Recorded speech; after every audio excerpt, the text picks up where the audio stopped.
Tekanan magma itu juga makin kuat sampai mendorong berbagai material ini naik ke atas. Nah, akhirnya Gunung Merapi pun dinyatakan berstatus waspada langsung. Sebulan kemudian di tanggal 21 Oktober 2010, status Gunung Merapi ini naik lagi jadi siaga. Nah, di tahap ini mulai tuh kelihatan guguran-guguran material dari puncak gunungnya kan. Lalu hanya selang 4 hari kemudian di tanggal 25 Oktober 2010, status Gunung Merapi naik lagi jadi awas ya.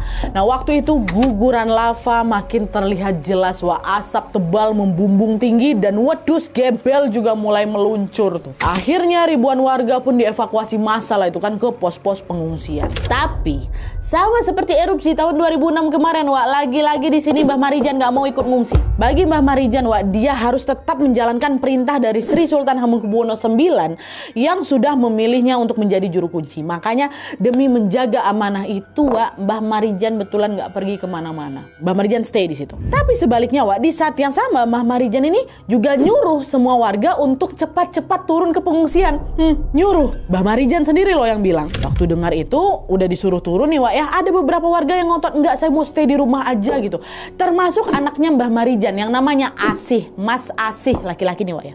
Lalu besok sorenya di tanggal 26 Oktober 2010, Mbah Marijan bilang ke Mas Asih, kalau kamu mau turun, turunlah nak.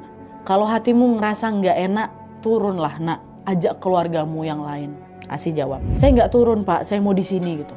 Mbah Marijan bilang, ya jangan. Kalau kamu mau turun, turun aja. Tapi Bapak nggak ikut. Lah Bapak kenapa nggak mau ikut toh Pak? Kalau Bapak ikut turun, nanti nggak bagus. Itu katanya, nanti nggak bagus. Mbah Marijan ini nggak bilang pula detail apa maksud dari ucapan yang tadi diucapkan yang maksudnya nggak bagus itu apa. Tapi habis itu Mbah Marijan bilang lagi, kalau Bapak turun, nanti Bapak malah diketawain ayam katanya. Dan ternyata itu obrolan terakhir antara Mbah Marijan sama Mas Asih loh, Itu obrolan terakhir. Gak lama dari situ muncul firasat yang kuat kali dalam benaknya Mas Asih kalau aku harus turun gitu kan. Tapi karena udah masuk waktu maghrib pula kebetulan, Mas Asih sama Mbah Marijan sholat dulu ke masjid. Sholat dulu kan. Nah terus waktu Mas Asih keluar masjid dan selesai sholat, ternyata hujan abu udah turun deras, bukan pelan-pelan, udah turun deras cepat gitu. Waktu itu langit udah mulai gelap dan tidak lama lava yang mengalir dari puncak Merapi pun makin kelihatan. Astagfirullahaladzim. Di situ Mas Asih sadar kalau sebentar lagi Merapi bakal meletus nih. Dia pun buru-buru lah pulang ya kan, nyelamatin anak-anaknya yang memang udah nangis ketakutan di rumah. Dan waktu itu Mas Asih ini sempat ngeliatin bapaknya, which is Mbah Marijan ini masih kusyuk berdoa di masjid. Masih dia tengok. Gak lama setelah selesai doa, Mbah Marijan dengan tenangnya berjalan balik masuk ke dalam rumahnya. Tenang ya sejalan. Mas Asih sama keluarga masih sempat ngajak Mbah Marijan ini untuk turun, tapi Mbah Marijan tetap nolak. Enggak, kamu aja yang turun. Akhirnya mereka pun membiarkan Mbah Marijan stay di rumahnya. Dan hanya selang beberapa menit setelah Asih dan keluarganya pergi, erupsi yang pertama pun terjadi. Gulungan wedus gembel meluncur kencang dan langsung menggilas habis desa mereka.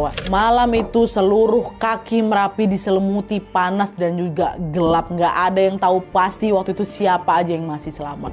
Langsung datang tuh erupsi pertama, Mbah Marijan masih di rumahnya. Keesokan harinya di tanggal 27 Oktober 2010, pas tim SAR ini berhasil naik ke area tempat Mbah Marijan itu tinggal. Di antara abu setebal lutut dan juga reruntuhan yang masih hangat, di sanalah mereka menemukan jasad Mbah Marijan dalam posisi sujud di dekat kamarnya,